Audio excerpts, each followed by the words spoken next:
Pam Kravetz, and welcome to my crazy world, my crazy artistic world. I'm an artist and art educator in Cincinnati, Ohio. I'm also on the board of Artworks and the Art Academy of Cincinnati. Today, we are going to talk about my absolute favorite subject, which is me, for the Kenton County Public Library. As a professional artist, I've had the honor of being in group or individual art shows in galleries and museums, close to 50 now. And I have so many wonderful memories and wonderful pieces that I've created.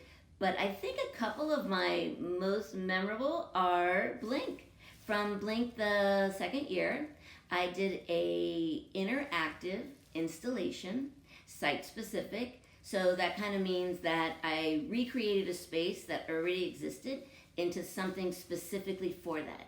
And that's sort of the direction my art is taking.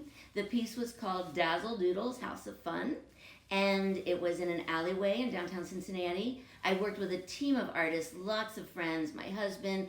I love working with other people. I love collaborating. It's really exciting for me. And so I had a 9-foot inflatable sculpture of one of my smaller marionette puppets. You walked in and there was a room of toys hanging on the walls and balloons floating all over the place. The second room was kind of an op art room, which had black light and you would glow in the dark in the black light. And then the third room was probably most about my work, so I kind of call that the whimsical room. It had how tall is that? Probably like about a 6-foot bunny rabbit that had a light in it and a moving in it. So it was all about the light and that kind of stuff. My other kind of super favorite was at the Cincinnati Art Museum about a year and a half ago in 2019.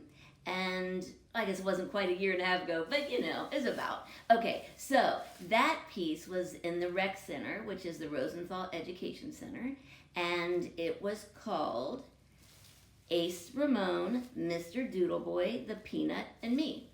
And so that piece was also interactive installation. It was in the children's part of the museum, and I like that people and kids and everyone can touch my work and play with it. I always say the work comes alive when the viewer is part of it. And so that piece I absolutely love, and now I've sort of, and you can kind of see by my little puppet, I sort of taken this bunny thing, because there were bunnies in there too, into multiple stages of my art, and I kind of like that reoccurring theme. So those were probably two of my absolute favorites. My work has always been very whimsical and colorful and bright and cheerful. Even when things aren't the way you'd like them to be, I always try to find that silver lining, and very playful, very, very childlike. And the colors are garish and larger than life pieces. A really good example of that in my very first museum piece is a commission piece that I had at the Contemporary Art Center, and it was based on me. A lot of my work is self-portrait. I find that I explore and understand things about myself through my art, and I also feel that many other people kind of feel the same way. So it's just a way for me to kind of get those ideas out and whatever I'm thinking through my art. I made 3 larger than life size interactive marionette puppets, and they were 8 feet tall. They worked on a pulley system, so the viewer, the child, whoever comes into the space, can make the puppets move.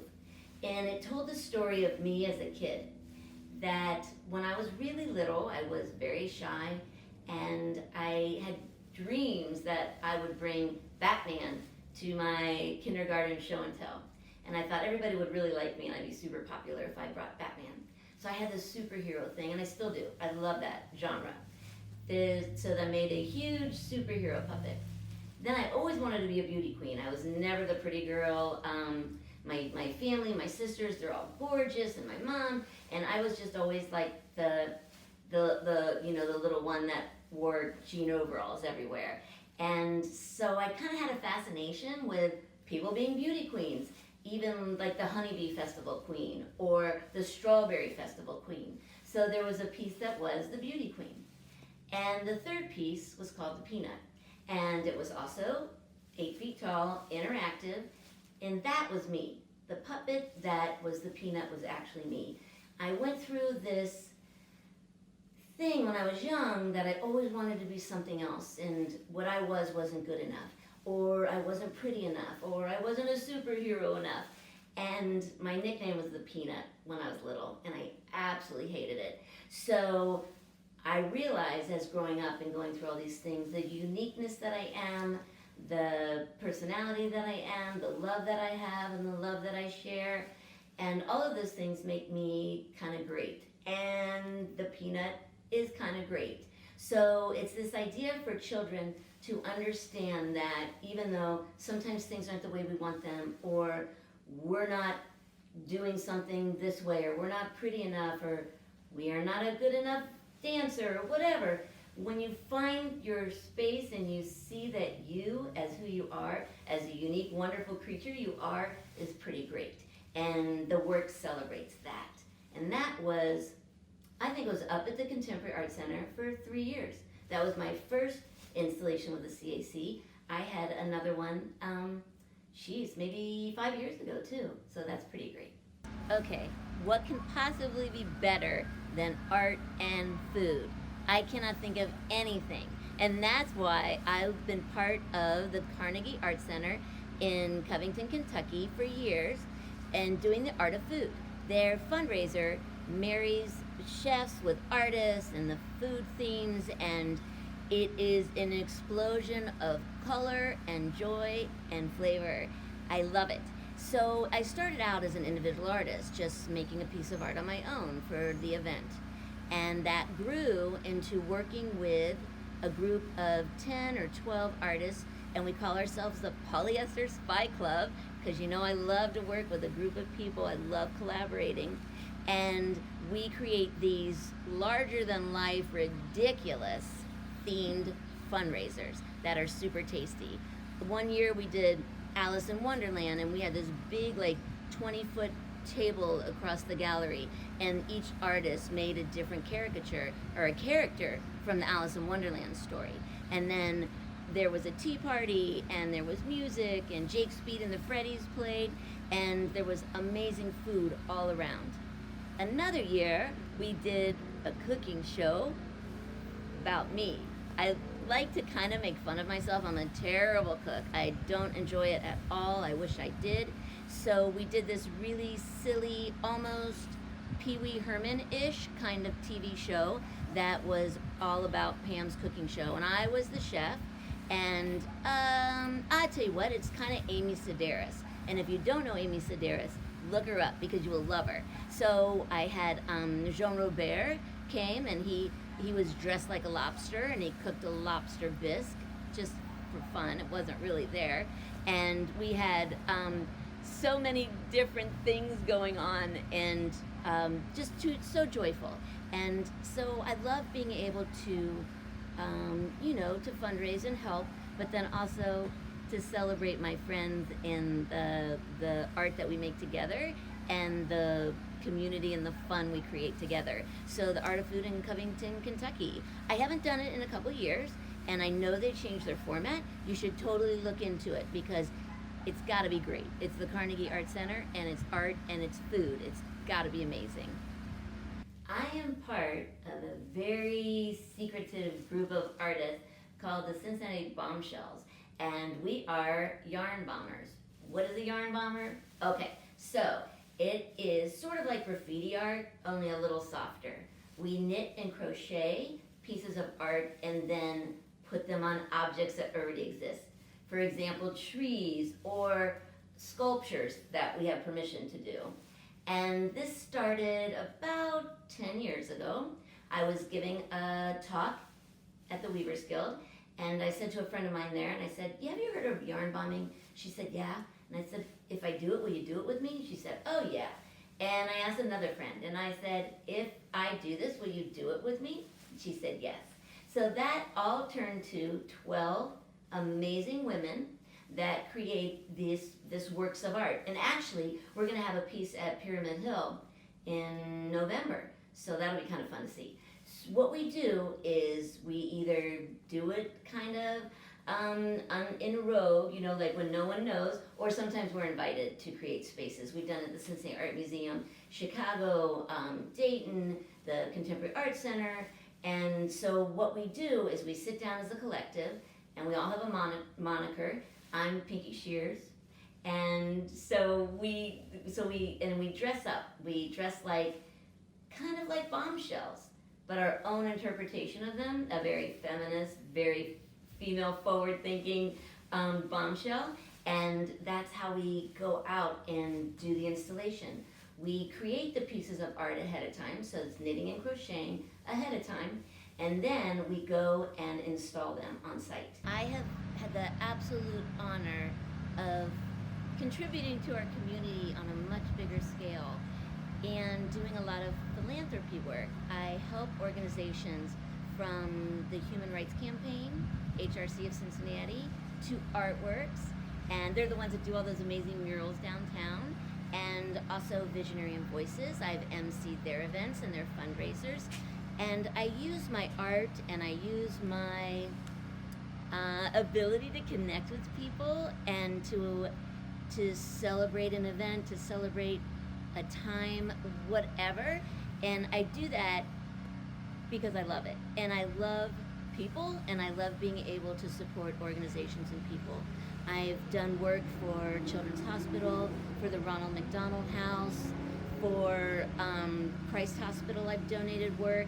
A lot of times I'll donate a piece of art, and other times, which I very much love, I love to either party plan for them and actually create the entire scene of where it is, or I MC and kind of talk about the work or talk about the art or talk about the event, and it's been a great honor. Something I'm super honored to tell you about is that in 2017 I was a Cincinnati Woman of the Year. And Women of the Year, it's a great, wonderful honor that a lot of women that are philanthropists or kind of do-gooders in the community are awarded with this. It's amazing. It was really unusual and a wonderful step in the right direction, I think, to have an artist and an educator to receive the honor. And I am kind of known in the Cincinnati community as a champion of good and a voice of kindness and support. And I do that a lot of times by emceeing fundraisers for Visionary and Voices, or for Artworks, or for the HRC Gala. I also drive the Arnold's Bathtub, which is a restaurant in Cincinnati, and they have a motorized bathtub, so I'm in all the parades, sort of dressed up different. I have all these artists that help me make my costumes and my headpieces, which is amazing, and it's just to share joy and to celebrate our city. I've also been an educator for 30 years, and with that comes so much responsibility and so much giving and also receiving from my students and helping them to maybe have a career in art or just their next step.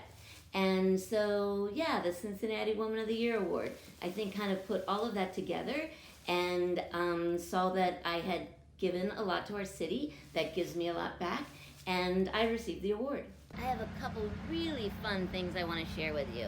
Two of them are art exhibits of my work, and one is kind of a craft kit for children to do. Now, because we're all kind of on the Zoom and working from home, and the first one I'm going to tell you about is on display right now. It's at 21C, downtown Cincinnati, the Art Hotel. It is 7 floors of my work. It's called Elevate, because right when you get out of the elevator, there it is. There's my work. And each floor has a different piece of my art. Many of the times I do things like this, large-scale installations like this, I pull from other of my work. I pull from old pieces. I can kind of redo them and remake them or put them in a different situation, and I love that. So at 21C right now, if you go, please go. I'd love that. Just go to the front desk and just tell them you're there to see my work, and they will let you in. The other exhibit isn't up just yet. It is going to be at the Weston Art Gallery, also in downtown Cincinnati, and that won't be till 2022. It was supposed to be in 2021, but we know with everything going on right now, things are being pushed back and leaving space for an artist that might not have had that opportunity because of things being shut down. So that work is again going to be interactive installation, site specific, louder than life, super colorful, super crazy, and I don't know what it's going to be yet. Other thing I'm doing, it's called Camp Cartwheel, and it is in combination with Wave Pool and The Well and Artworks, and they are selling kits with art supplies in them and ideas and lesson plans, and then artists, musicians, and dancers all come on Zoom at a certain time and do the project with your little human. And it's super fun and super silly, and right now it's happening. But I have a feeling they're going to continue to do this because it's been so successful, and it's just a great way to kind of keep the art going for children at home and to educate them and have fun and also not leave your house, which we're all kind of doing right now. I think those are the three things right now that I'm most super excited about, and I would love for you to go and see them. If you want to find me, look at Pam Kravetz Art, and I'm on Facebook and I'm also on Instagram, and I have a website, and it would make me so happy if you would go and see some of my work. And don't forget to check all of this out on the Kenton County Public Library's Facebook page.